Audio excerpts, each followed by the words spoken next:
This week on the BackTable podcast. Fit matters more than flash. A program that, again, aligns with their values and goals will always serve you better than the biggest name. The match is not about being the best applicant, but just being the best fit, and then control the controllables. Focus on what you can prepare, whether it's applications, interviews, professionalism, and let go of what you can't. At the end of the day, it will all work out. Just breathe.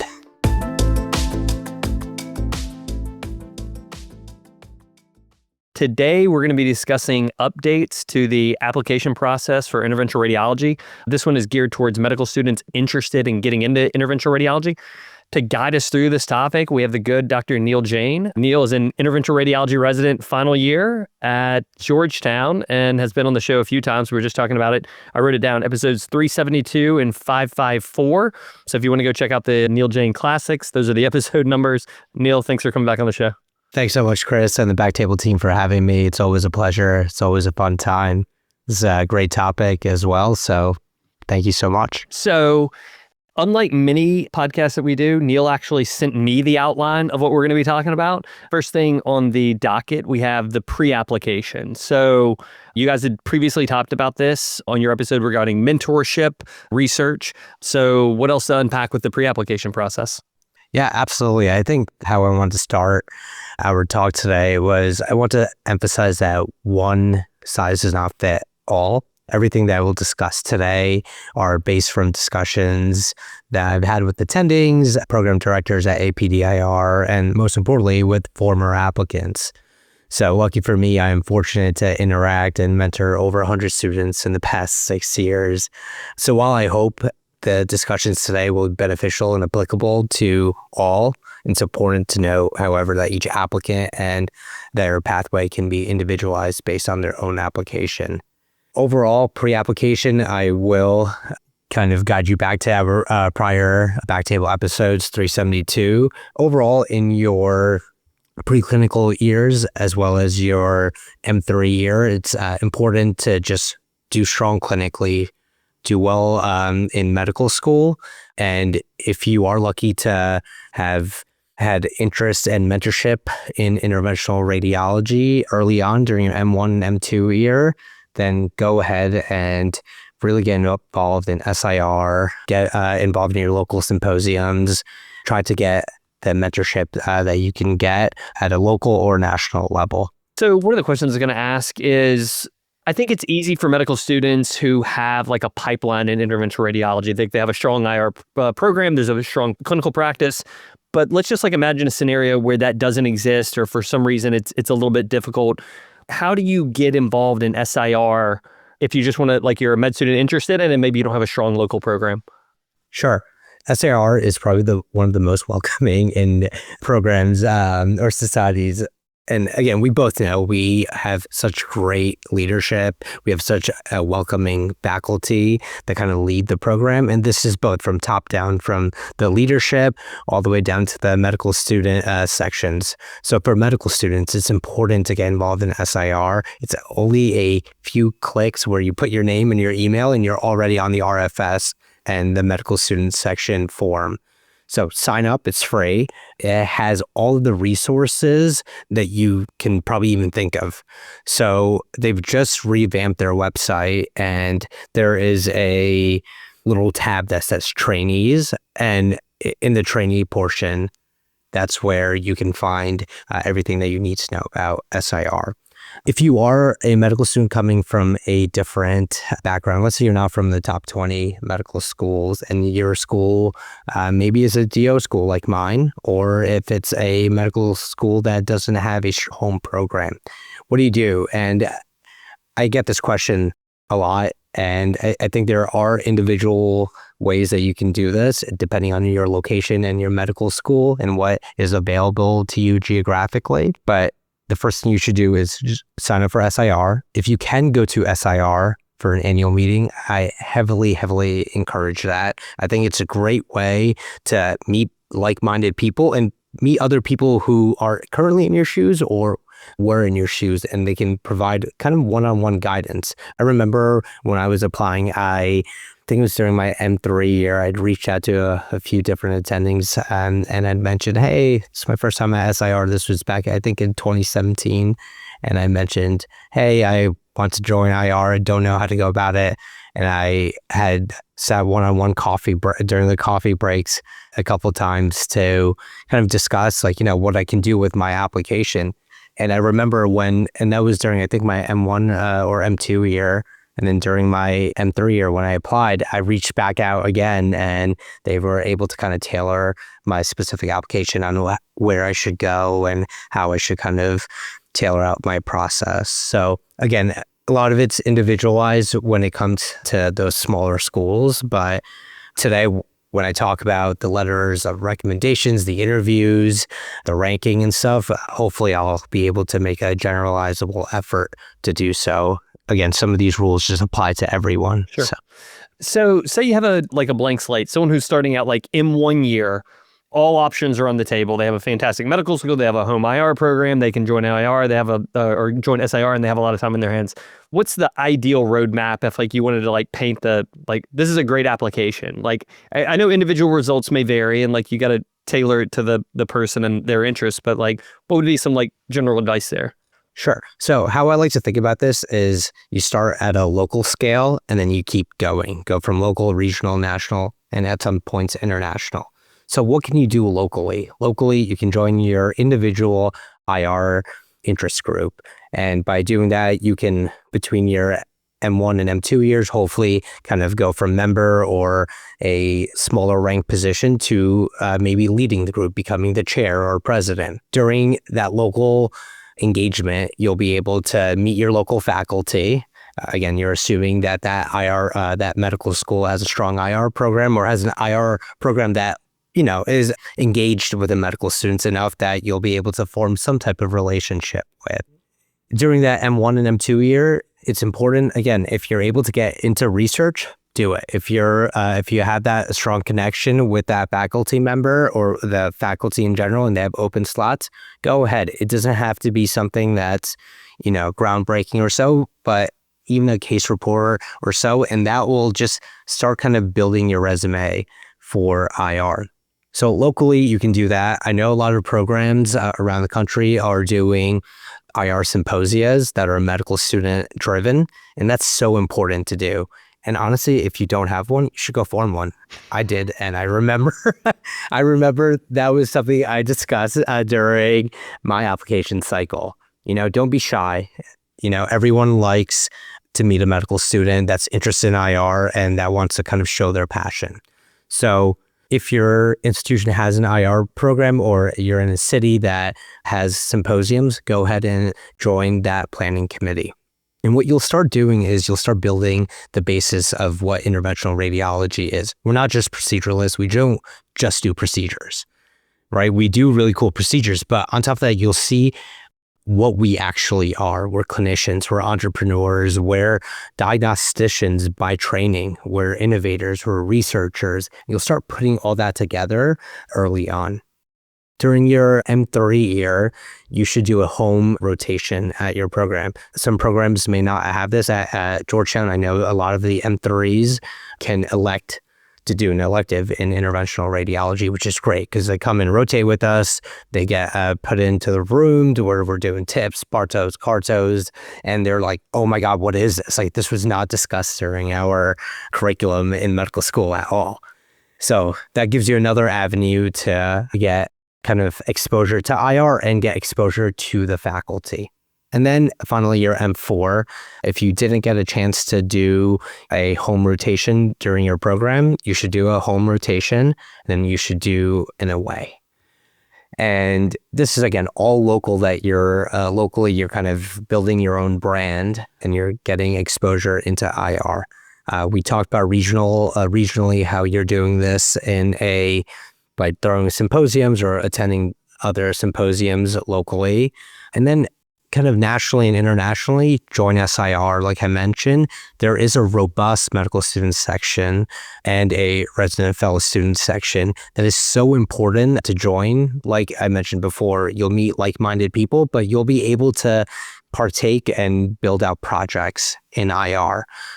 from survival guides to building like a biodesign competition to interacting with different faculty members. You'll be able to really get all that different parts of what makes IR great.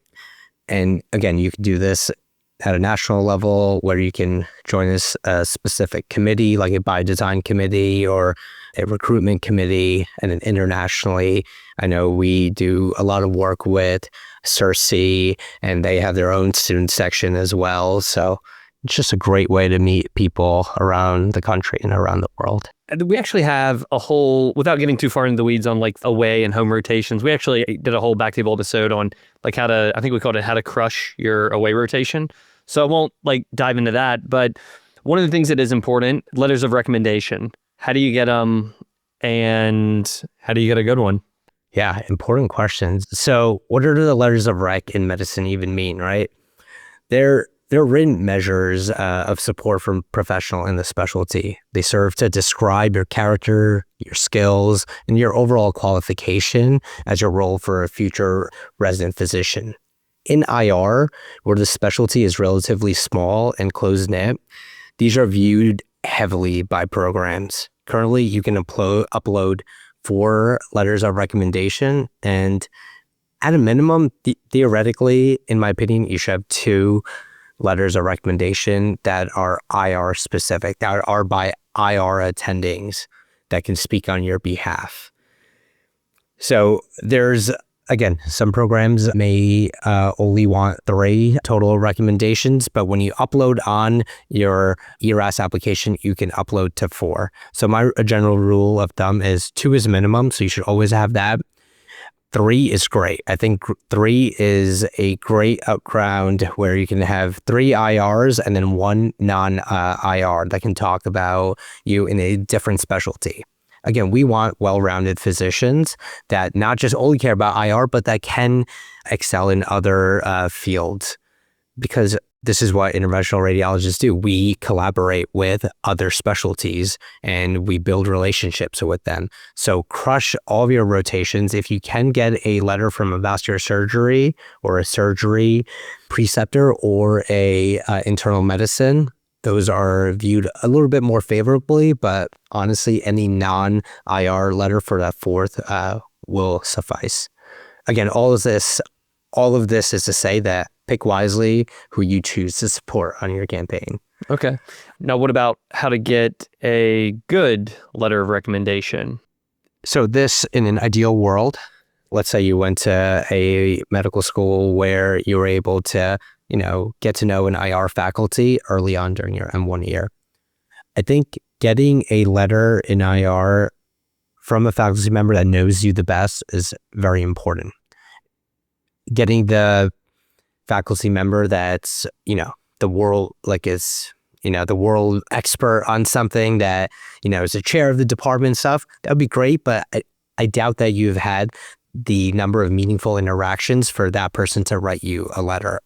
And again, if that can happen in an ideal world, that would be great that you have a letter from that person and you've had enough interactions that they can support you on your campaign. So if you are early on in your year, in your training year, if you're able to build these relationships with the faculty member, I think that's a great way to maybe ask that person who knows you the best. Let's say if you're at an away rotation, how do you get a letter, right? You only have 4 weeks to kind of show show them who you really are. And a lot of times you're not working with a faculty member before, or you're not working with that faculty member throughout that entire 4 weeks. So my rule of thumb is I always encourage all of my mentees to meet with the program director or the person who will be who you've interacted with that told you the onboarding process. And sometimes that's not the same person. So you should, if that is a program director, meet with them. If it's not, then you should meet with that preceptor and as well as the program director and mention what have successful away rotators done in the past. What have they done to kind of like wow you, and how can I do that as well? And what are the expectations? You can go get over the goals and stuff. And that right there, just cements in their minds that you're here to work. A, they know who you are. You're not just a medical student that just came there. B, they know who you are, and they'll be able to kind of evaluate you throughout the next 4 weeks. There's so many people that go in and out of the department. Sometimes you kind of are just not seen. And that stinks sometimes, right? You paid a lot of money to go here, and a lot of times that you might just be a fly on the wall, but that's it. And so this way they'll be able to know who you are. And then next, what you can do is have either a midway or a exiting interview. And during your exiting interview, you can mention, hey, I enjoyed my time at your program. Would you feel comfortable writing me a strong letter of recommendation? A lot of people will always mention, can you write me a letter of recommendation? Sometimes I think you may want to just tease it out that they can write a strong letter of recommendation. And these are just some rules that, we've learned earlier on from different types of jobs and other application cycles that anyone can write a letter of rec, but you may want to kind of clarify what type of letter that may be, because your perception of how well you did or how well you did may not be that same perception that they got. So you don't want to completely hose yourself.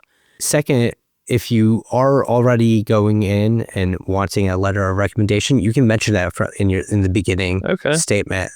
Yeah, during your beginning Smart. interview, just say, hey, I am also looking for a letter of recommendation.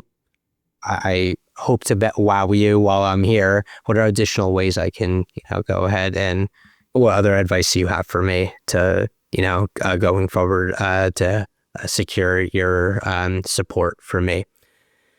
So that's one way. And then secondly, I think I would just encourage medical students to also look on the outside of just the people that you work with. Because again, I remember I did a lot of work with one of my mentors on prostate work. And again, I never worked with them clinically, but I worked with him for a couple of years trying to build out an app.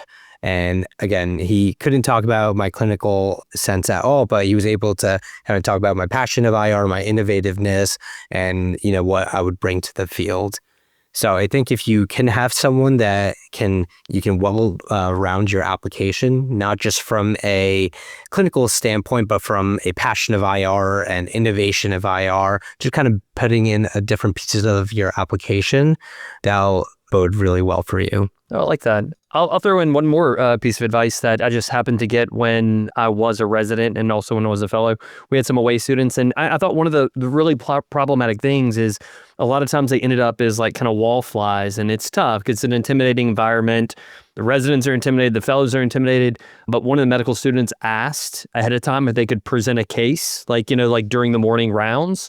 And I was like, yes, absolutely. This is one less case that I have to present. But also that so in a way, just him asking was a way that I felt like I wanted to see him succeed. And so I think it's also nice, even though a resident's not going to write your letter of rec, sometimes it's nice to buddy up with somebody and then, help have an advocate who can help you succeed during that rotation. So yeah, that's good. I like all this. Aways. Where should you do your aways, and how many aways should you do? Difficult to answer this question in a generalizable fashion, obviously. So many individual components kind of go into this factor, such as geography, your personal or professional goals, family, personal situations as well. So overall, remember that fit matters more than flash. A program that aligns with your values and goals will serve you much better than one with the biggest name. And the reason why I mention this is the goal of the away is for them to interview you, but for you to interview them. So where to schedule your aways, after you've done your home program, think about what components will matter to you the most during your residency. And it's hard to do that, but for the next 5 to 6 years, that's where you'll be.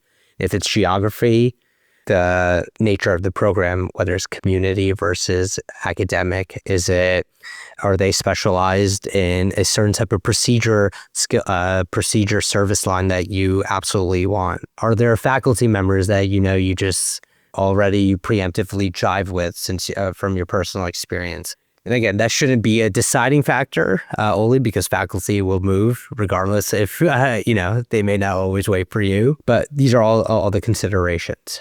So for me, just from personal experience, I wanted to be at a program that I kind of close to home. For me, that is relative because I drive 4 hours to New Jersey, but 4 hours was a drivable distance for me. So that worked out. I wanted to be at a program that was, academically oriented, and I was getting trained by leaders nationwide and internationally as well. I want to not only get trained procedurally, but as a good clinician with faculty members that were not just great inside the room, but outside on the podiums as well. And again, I can speak invaluably about how great the Georgetown and Washington Hospital Center training program is since I have this platform. But I'm not going to stop you. I mean, biased. Yeah, I think we are biased. That's what was important to me. So I think dig deep of what's important to you and, how well will you fit at that program. So the question now is, what do you think the programs are looking for in the medical students that they're seeing on their away rotations? Because in a way, Sure. you're trying to get to know them, and that's understood. But this is also kind of an extended interview. I feel like it could be fantastic for you, and some people it can absolutely sink you. And I've actually seen it go both ways. Yeah, absolutely. So again, this is individualized for each program, but overall, it can be summarized as fit. How well do you align with the institution's mission, whether that may be research in an academic setting or just personality-wise? How well do you fit in that program? So one important note is everyone is evaluating you. It's not just the faculty. And I think you lose that when you get there because you're like, I want to work with this guy. You've met with the faculty member. You have that entrance and exiting interview. You're like, this is the person who I'm going to get my letter with. And then everything else goes out the window. And that's completely false. The staff from anyone from, yes, the faculty, the residents, fellows, other medical students, and medical students that may be M3s that are just, there during their, elective rotation. And then to all the techs and nurses that are there, PAs, everyone's important to our team to succeed. So they're all going to have, a say in whether you should come there or not. And I think that's something that, every medical student should just know that, everyone's going to be evaluating you, and what they'll look for is fit. Are you a good person? Are you authentic? And last but not least, can you show your passion for IR? No, totally agree. I would also add to that, work ethic. I mean, in my experience, it's hard for a medical student for you to dazzle anyone with your knowledge of interventional radiology or your technical skill. But if you can outwork other people, show up early, stay late, I mean, that says a lot. Absolutely. Just to add to that, being trustworthy as well. I remember I've had some fantastic medical students that they'll have just checked pre-op, post-op labs, getting drain outputs. And, it does save you a few minutes here or there for each patient right before morning rounds. And like you mentioned, when they're there, they're like, hey, I'll actually present this case too. And, it's just one, and you're like, yes, one more that, I don't have to do. So it's important that you can build that trust with the medical student. All right. Well said. Switching gears. So personal statements. Do these things matter? They do and they don't. Okay. So how I like to think about this, and this is from, again, we've had opportunities to review personal statements and applications. I think a extremely bad personal statement can completely hose you. Yes. Right. If you completely miss what interventional radiology and our specialty is about, yes. If you are talking about that we're just proceduralists in a room and you've kind of honed in on one specific characteristic of IR that isn't actually applicable to what IR is, then yes. Overall, how I see the personal statement is either they hose you or they're good. You pass to the next step. There are a couple personal statements that have stood out though. And a lot of times they come up during your interview. And they'll be like, hey, like I remember you discussed this about your family member that went through this, or hey, you talked about your road trip to so-and-so and how you got into interventional radiology or so. And I think those important factors are good like segues that you can bring up in an interview, similar to like hobbies or so. But overall, I think they matter, that you should put in effort. Make sure there's no grammatical mistakes. There's no just outlandish things that you're saying on there. That's pretty much how I would put it. Okay. I think that's well said. One thing that I'll just touch upon, because you mentioned it, is like having something in your personal statement or really anything on your resume is like fair game to come up in an interview. I've mentored some people through the application process, and one of the things I tell them is like, if you put it on there, be ready to talk about it, and not just be ready to talk about it. Like like every time someone brings up something in your application, not only should you be able to talk about it, you talk about it with enthusiasm. Like, I'm so glad you asked that. Let me tell you about that. Let me tell you why that makes me a great fit for this program and for IR.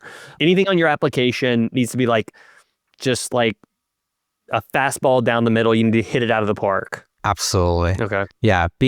And this goes for hobbies particularly. Yes. You'll be surprised that like people will ask, I love film editing, and there's so many people just asking about that. And I was like, wow, this is something like I do on the side, like for like family members and stuff. I like put like videos together for like weddings and all. And I kid you not, I think out of probably 75% of my interviews that was asked.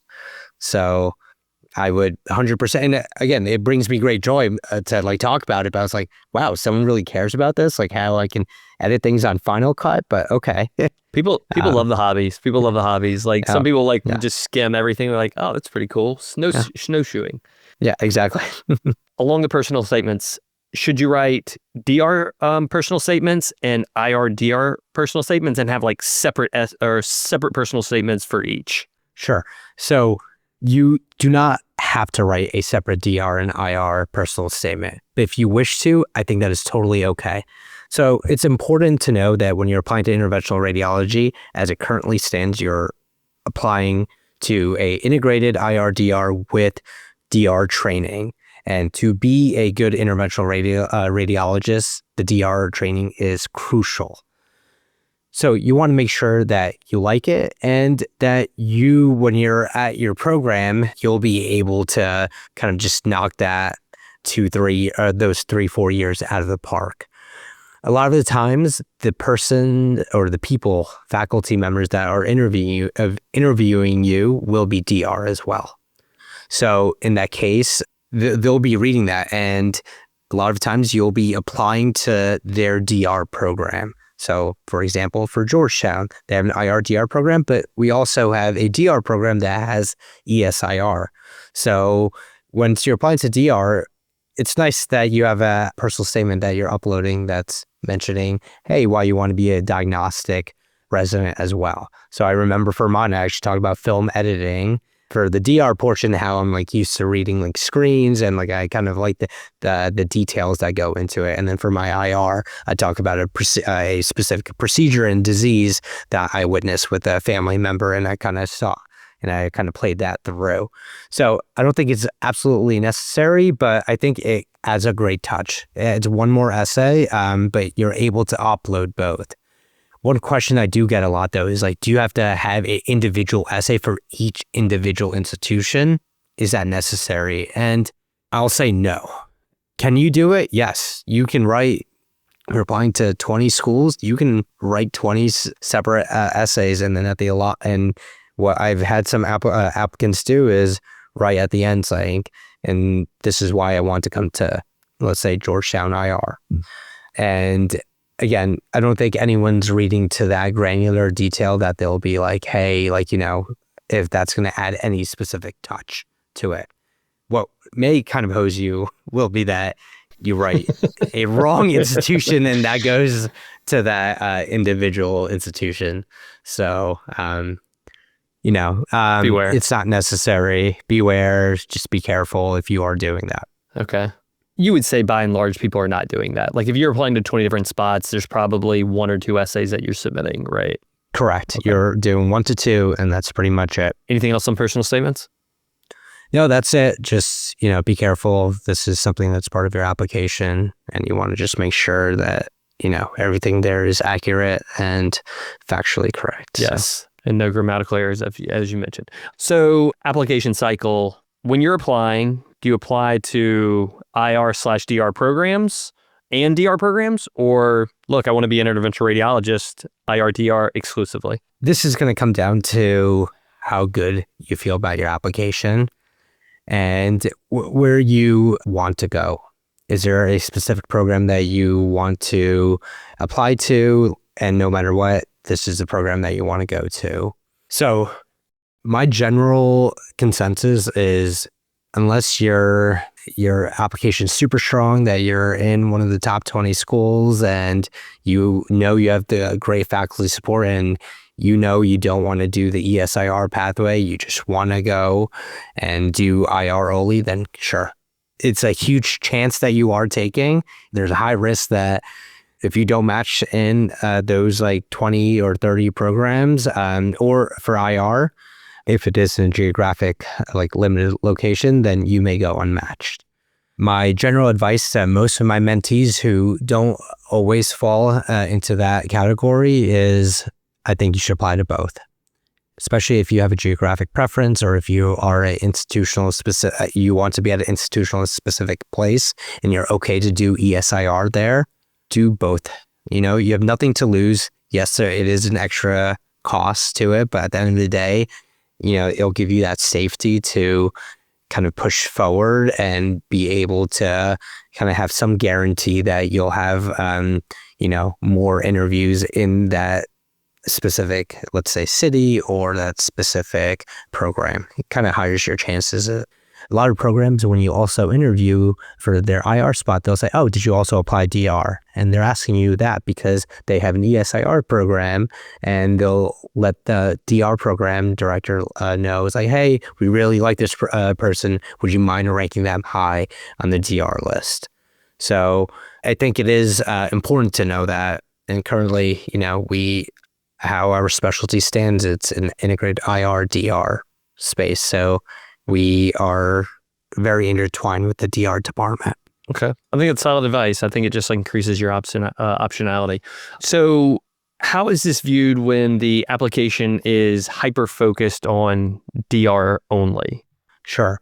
So if your application is primarily diagnostic radiology and you don't have much IR, so how the faculty will see it is, does this person know exactly what an interventional radiologist does, right? So do they know that we perform other procedures than just biopsies? Sure. And we're not reading? Like, I remember getting asked a question during my interview once. It's like, hey, do you want to read? It was a simple question. How do you view your life in 10 years? How do you see yourself practice interventional radiology? Do you read 100% IR or will you do 50 or what percentage IR and DR? And I think at that point I had mentioned, I think I'll do both. Like, I think percentage wise, I might have said 50-50. And again, I didn't know, what was better. Like, I was you like, didn't 10 years from now, know, you didn't know that was the wrong answer. That was the wrong answer. Yeah, no shit. I was like 70, 30. It's so funny because now my perceptive is like, I'm 100% IR. Like, I breathe, sleep, eat IR. So, but I remember to that faculty member that was like, I didn't understand what our specialty was even though I had a bunch of IR on my application, that me answering that question was saying that I didn't know where I would value, how I would value and separate the two subspecialties. So it's very important that if you are hyper-focused in DR, maybe applying DR is primarily the way you go, and you go the ESIR route, right? If your application isn't strong enough to go and build, you don't have enough IR experiences yet, that's okay. go the DR route, apply ESIR or apply independent IR. It's an extra year. I understand that, but this will kind of give you the better chance of match in general and still get where you need to go. And at times it may cost you an extra year, but that's okay. Let's say if it's the other way around, what do you do if you're hyper-focused in IR only and you're applying to both IR, DR, and just DR programs? And I've gotten this question a lot because how does a diagnostic program director see my application? Now they're getting an applicant who is IR heavy, and as a diagnostic PD, do I want to rank them high on my DR list? Like, let's say I'm someone who may only have a limit of ESIR spots, or if I'm at a program that, they want to make sure that they don't get they're not getting all the applicants that are just IR. Or sometimes this is a misconception, but will this IR applicant care much about diagnostic radiology, right? There's one of two things that you can do to mitigate this. I think one is if you are early on in your career, apply to ACR. Get a membership in their medical student section. It's great. I was a part of it and we did great things with it. It's a robust student section that many great IRs in training now have gone through, and they've definitely built it up. Same thing with the RSNA as well. Get leadership positions in there if you can.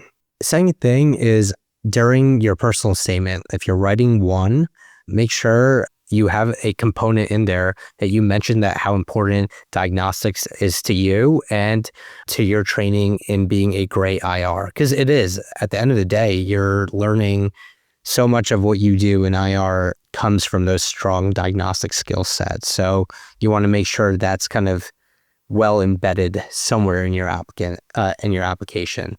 And then finally, I think if you're able to, get research or anything in diagnostics or do a diagnostic radiology clerkship, rotation, I think that just kind of adds to your application to show that to the diagnostic side that you're committed as well. I think all that's solid advice. I would go on a limb and say that I think there are plenty of IR programs that if you said I want to be 50-50, they would kind of view that as the wrong answer.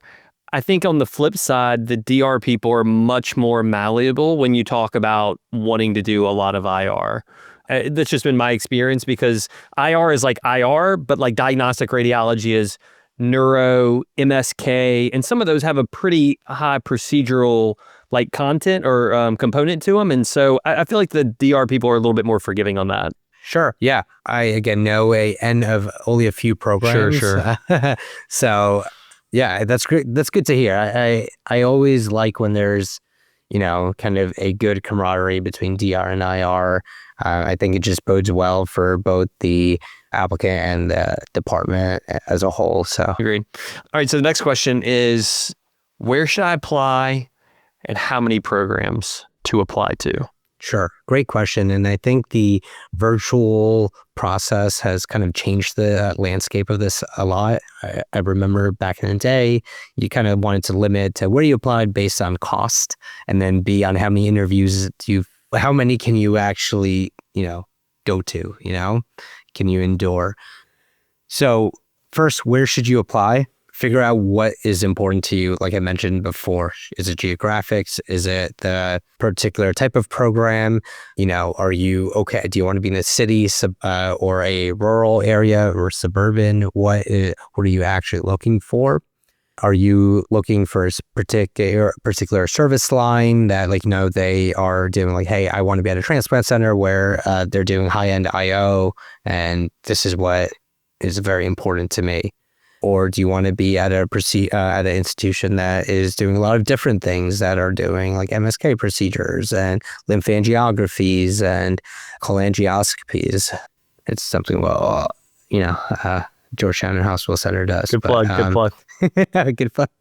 But what's important to you, and I think that'll be good because you want to make sure that the programs that you're applying to is aligning with your professional interests. And then how many programs too? This is going to heavily depend on A, finances, and then B, how strong do you feel about your application? Is it if you are on the stronger side and you have good letters of recommendations, good board scores, you were able to get involved in interventional radiology before, then maybe 20 to 30 applications may suit you. I remember, this is from 2019, but I remember people in my class applying to 50 to 60 programs, right? But this was when it was, all in-person interviews. So the number is going to be hard to say exactly. And where it gets a little bit even more dicier is how many should be IR and DR? Again, I don't want to give any individual numbers in that say, but I think this is a good discussion you can have with a mentor that knows your application, and you're able to, talk to the strength of your application and going forward where you can apply and where you'll have the best chances to. Bare minimum though, what's a silly number that's you're no, you got to apply to way more than that. You can't, 10, you can't apply to just you can't be single digits. You can't be single digits. I've mentored a couple of people that applied to 10. They were strong, went to a really strong IR program, did a research year, everything that just didn't work out for them. And I was able to mentor them, and we expanded that to 50 when he applied next, and, kind of build that out. I think I personally would say 20. Okay. You want 20 to 30 would be a good number that you apply to if it's just IR only. And if you're putting some DRs in the mix, maybe 40 or so. And that way, let's just say you get half of those applications or half of those give you interviews, you're able to rank about 15 to 20 of them. You want to put the best chances forward. I agree. I think at some point it kind of becomes a numbers game, and you have to have so many applications to get so many interviews, and if you have so many interviews, you have so many that you get to rank, and then I agree. We'll get to what happens if you don't rank afterwards. But all right, so let's talk about the new updates we'll talk about signaling and then the updates to signaling. Sure. So signaling is this new feature that they included in the virtual process several years ago, where you're able to provide tokens to individual programs that kind of signal hey, I particularly like or love you. And these were called gold and silver signals back then. And you had a finite number that you can kind of share these tokens with. And that kind of gives the program director on the other side saying that you are either interested or really interested in our program. And back in the day, diagnostic radiology and interventional radiology had a finite number of signals. They're all lumped together. So there was no that, you get 6 diagnostic radiology tokens and 6 IR. It was all just dumped into radiology in general.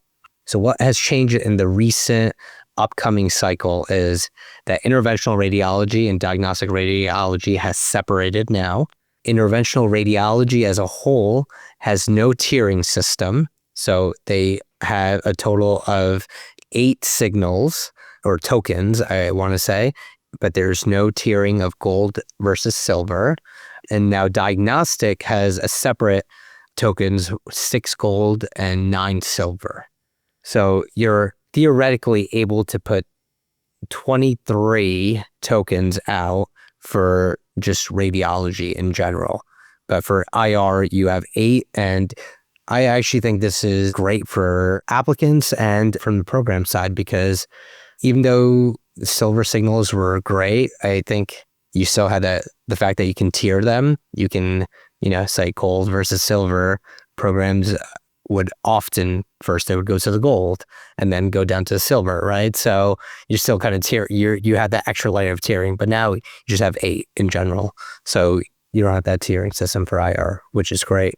And you're also now able to apply and signal to diagnostic programs as well, separate from IR. So that's a brand new update.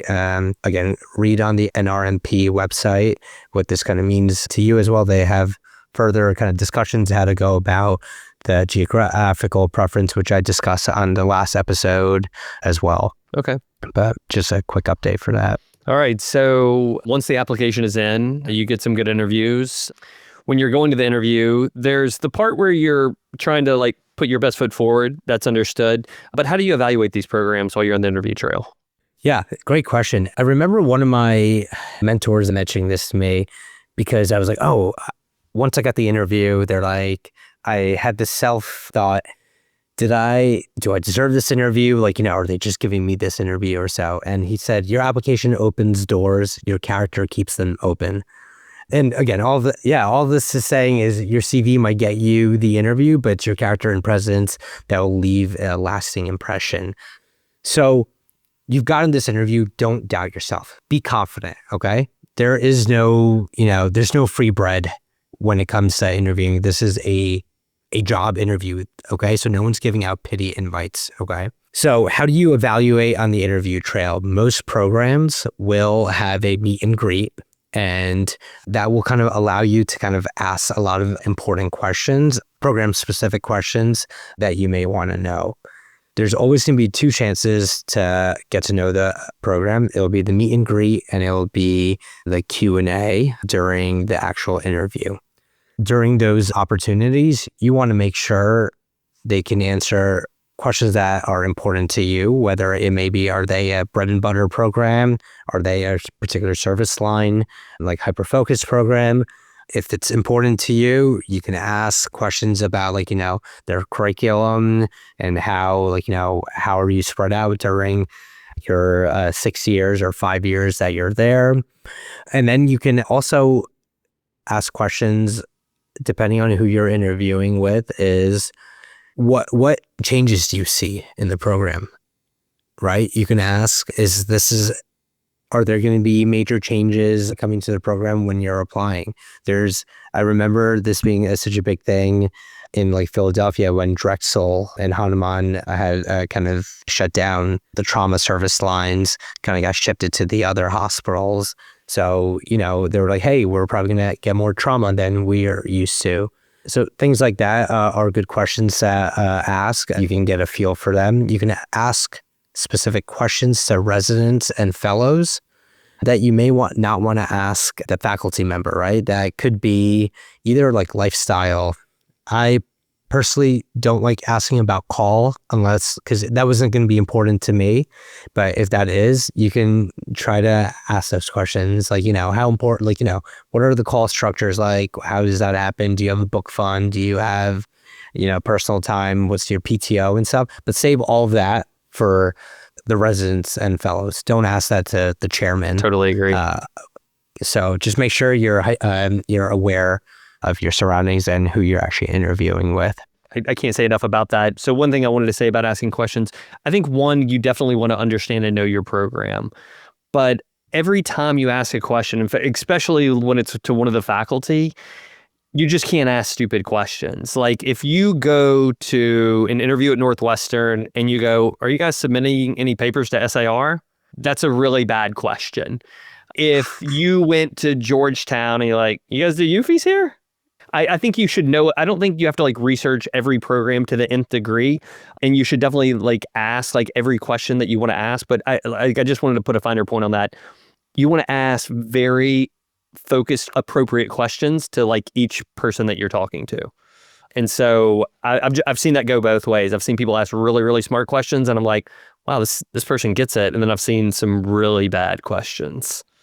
Yeah, I also want to put a plug in. Make sure you're asking, I like when people ask questions that are well thought out as give a preface. One of the questions I loved asking was about mentorship, right? How did that how did that work for that particular program? And I always started the question be hey, mentorship is extremely important to me.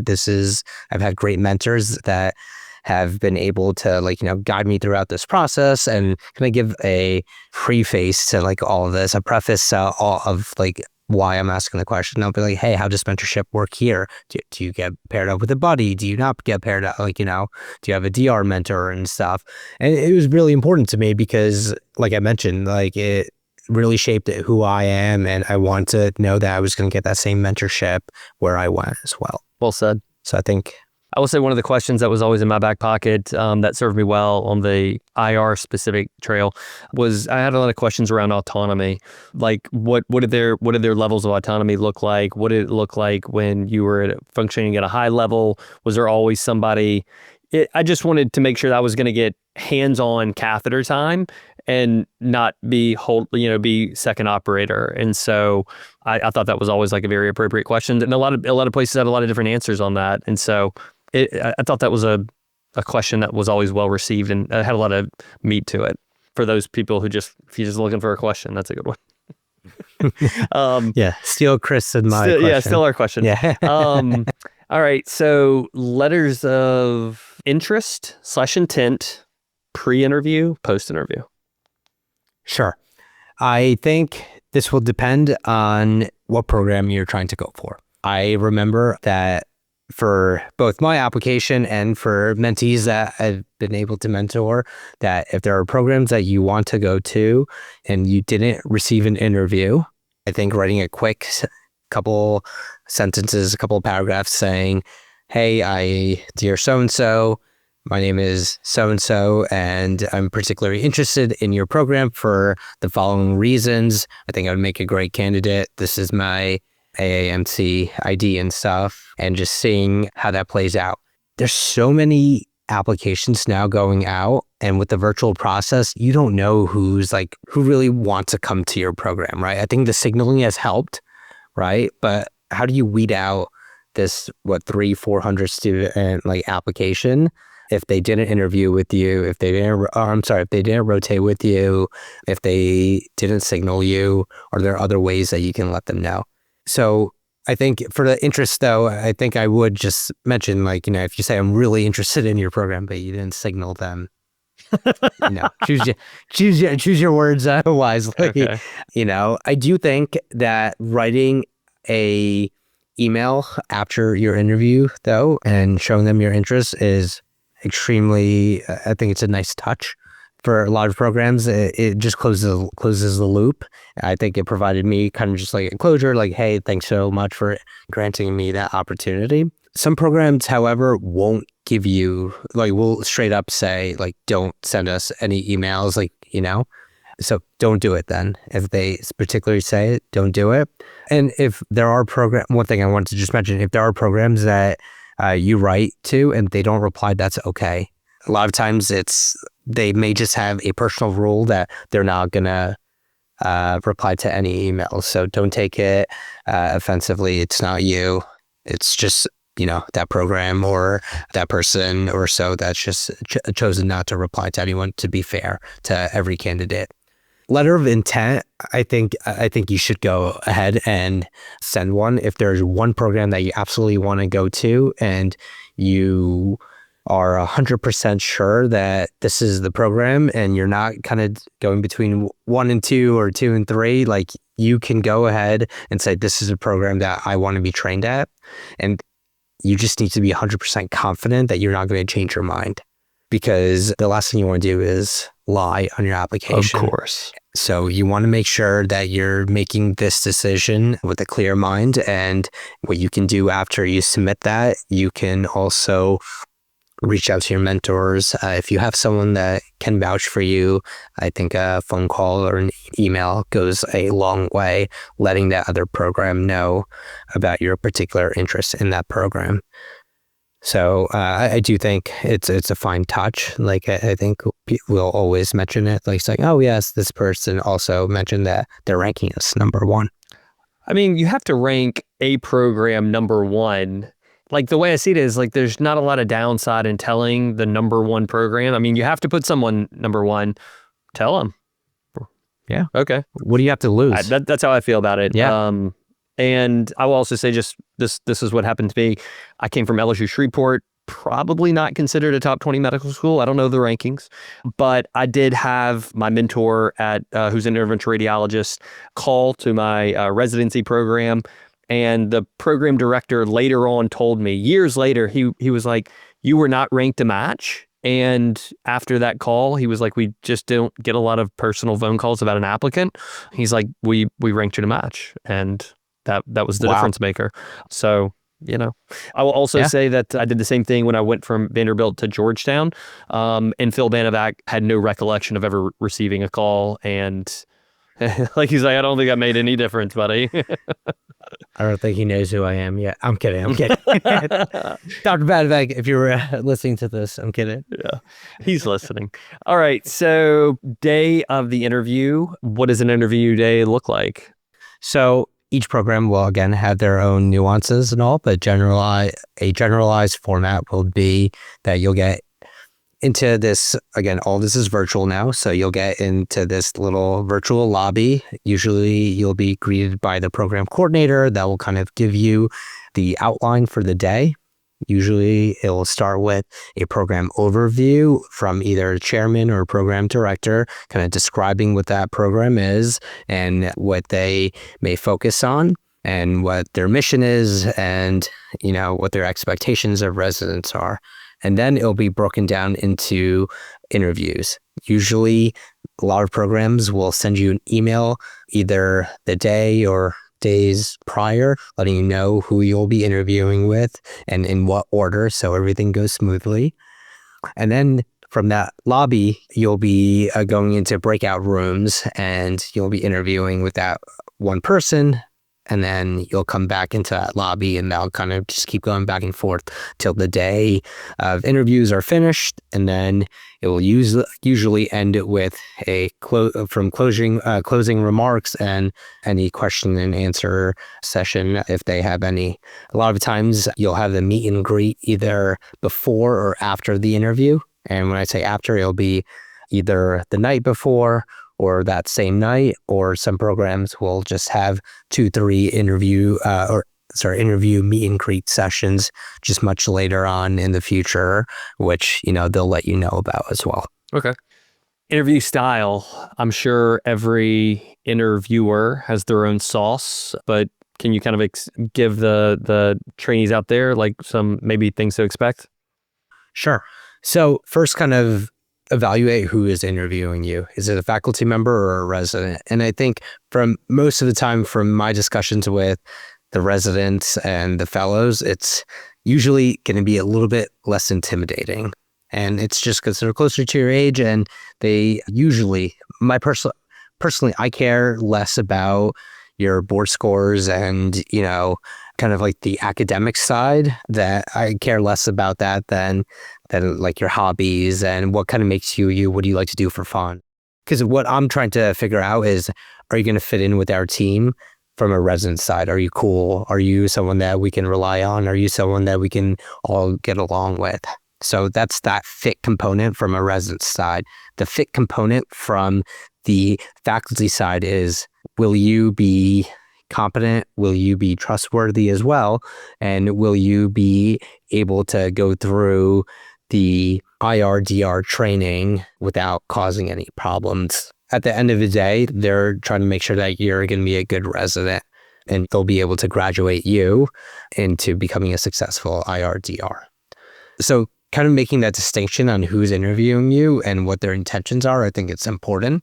And then stylistic wise, you can kind of, get a sense of what type of questions are coming your way by how they're asking. Everyone's going to ask you, just tell me about yourself. That's kind of, that answer should be rehearsed in a way that, you can give that 30-second elevator pitch like that.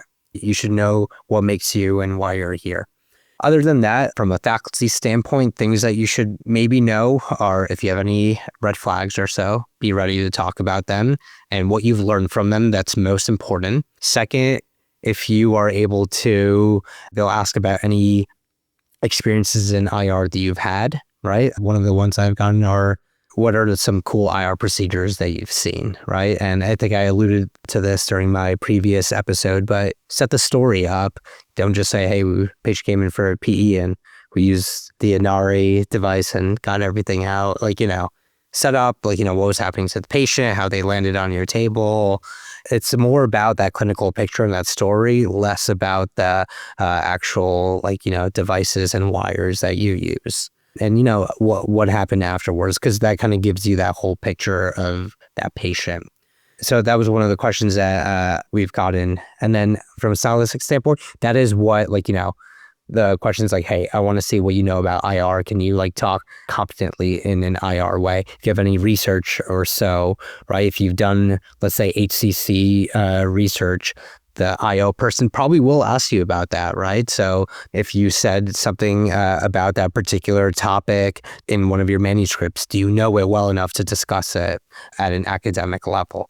From a resident standpoint, it'll be how well do you fit in our program? So, they'll ask about your hobbies. A lot of questions. A lot of times there'll be more behavioral questions from the gist I've gotten from a lot of my peers. They like to ask questions like, what do you like to do for fun?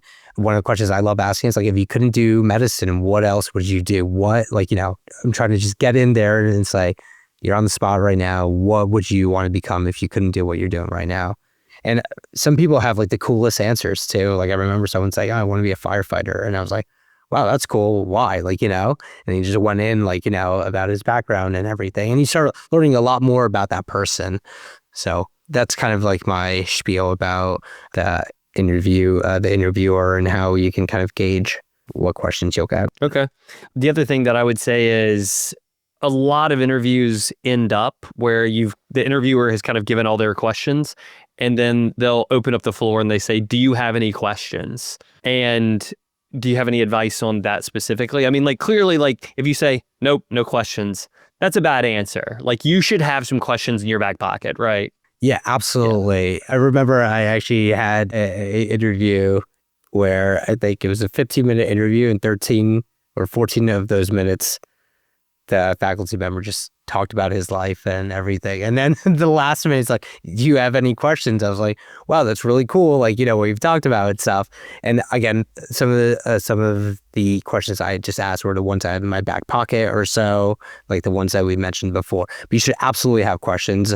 I think a lot of times is what you want to make sure you're doing is they want to see if you're listening, can you have a response to the story that they've told or so, or can you relate to them? I remember during that interview, that particular individual was talking about his traveling and where he's traveled to. And I was like, oh, that's so cool.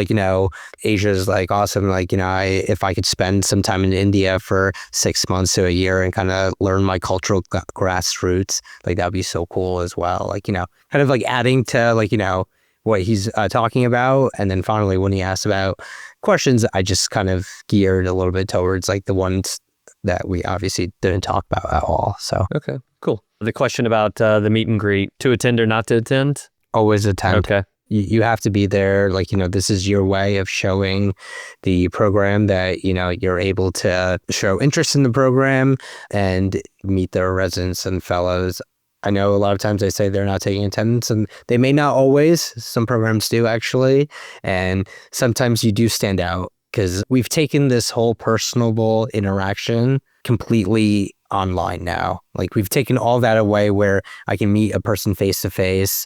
And sometimes the only way that you'll get any type of interaction is going to be this meet and greet. So again, especially if you didn't do an away there, you didn't have that opportunity. I think this is just another avenue that you can really ask those questions, get to know the residents, get to see if they're people that you fit well with.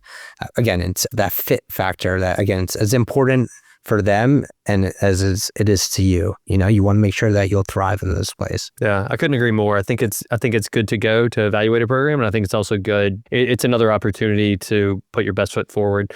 Can I tell a quick story about one thing that happened? It wasn't a meet and greet, but we used to do a dinner the night before the interview process. So I interviewed at Vanderbilt where my cousin lived, and I stayed with her. My mom, for some reason, came. I think to make it a family affair.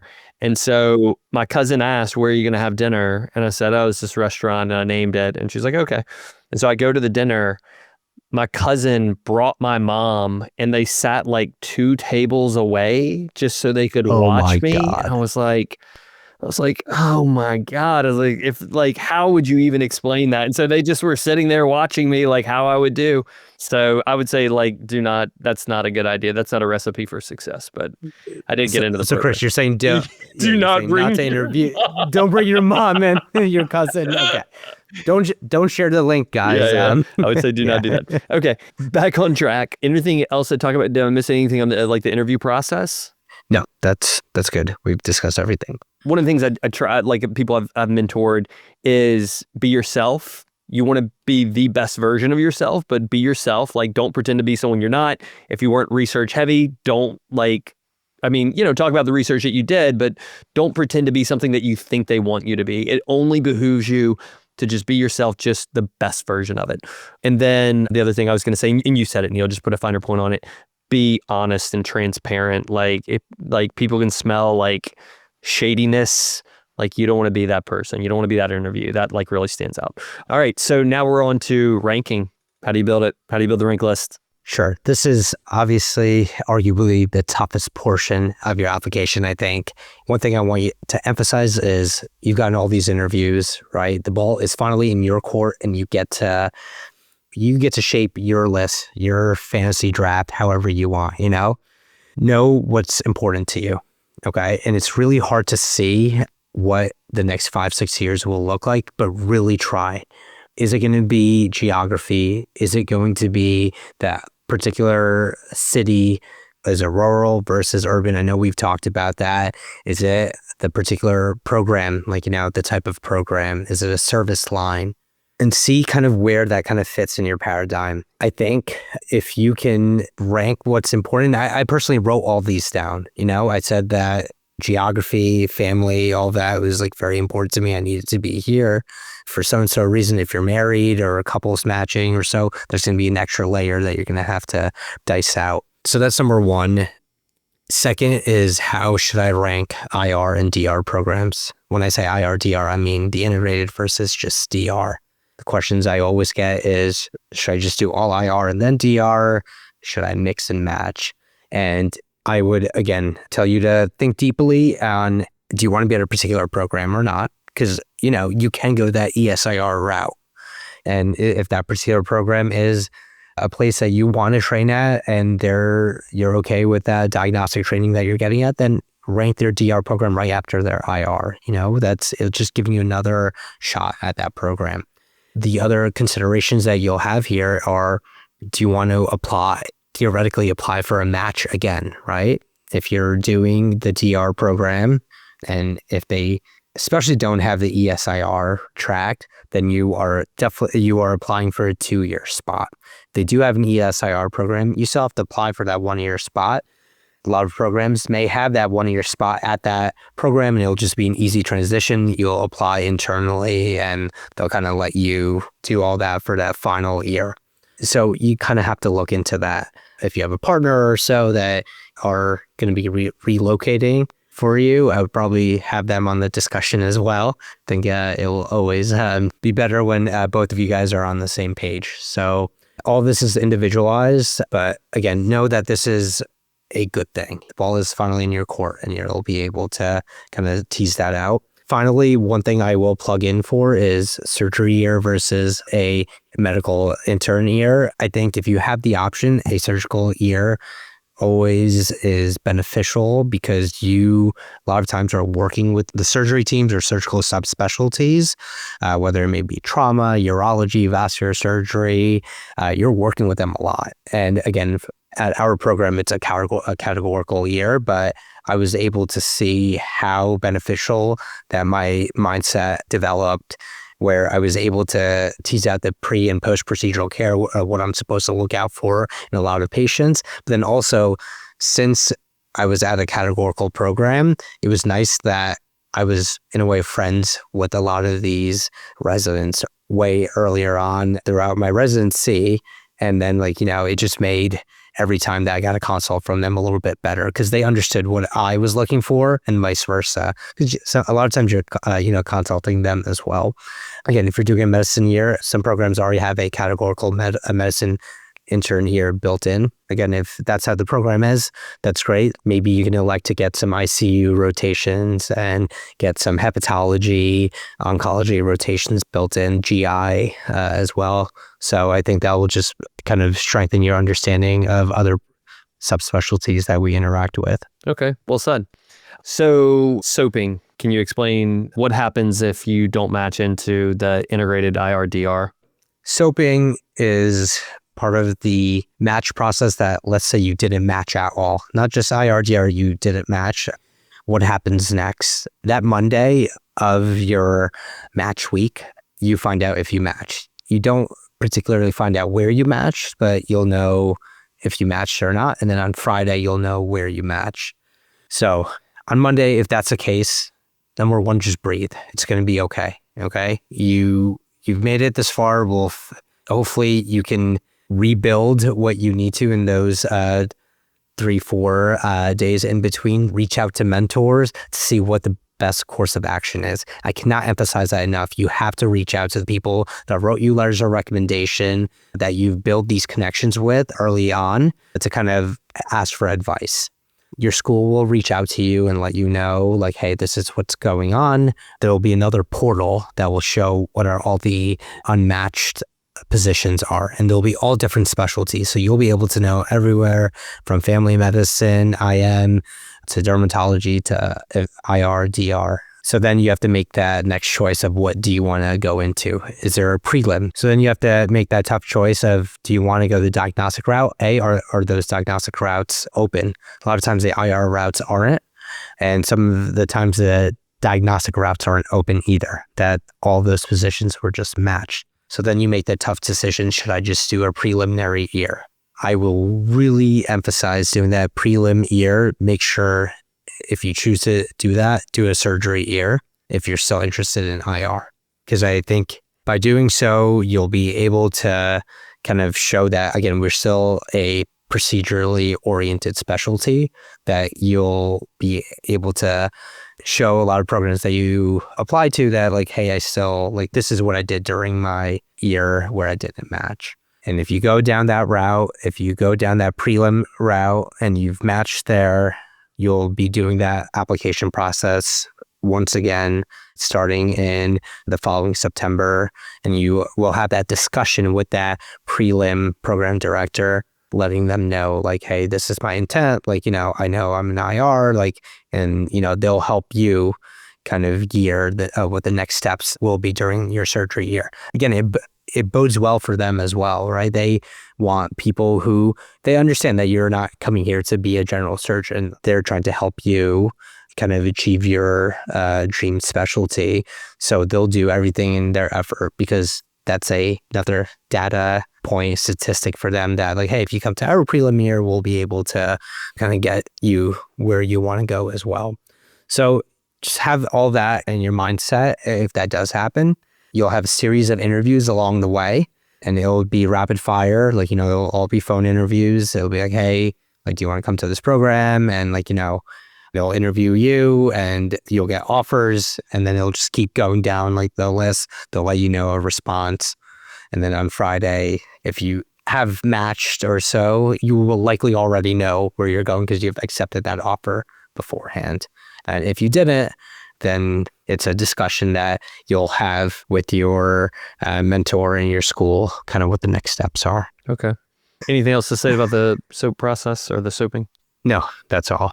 We could actually do a whole episode on that, or not a whole episode, but maybe a half episode. It's a delicate spot. It is, yeah. All right. Anything that we didn't talk about, Neil? Anything that I didn't mention? No, that's pretty much it. Again, matching after, if you do match, what to expect as an IR resident after you match. I would encourage you guys to tune in to our last episode with Nicole and Greg, the NJIRS crew, kind of what that IR curriculum is all about, and, the different changes that a lot of programs are making. And then finally, I know I've kind of hinted at a lot of these points, but if I can give people three pieces of advice, it would be fit matters more than flash. A program that, again, aligns with their values and goals will always serve you better than the biggest name. The match is not about being the best applicant, but just being the best fit. And then control the controllables. Focus on what you can prepare, whether it's applications, interviews, professionalism, and let go of what you can't. At the end of the day, it will all work out. Just breathe. All right. Well said. So to our audience, if you found this helpful, I believe that you do. This is one of the reasons we bring on Neil to talk about these topics. He's kind of our go-to resource in the trainee realm. Neil, thank you for coming on.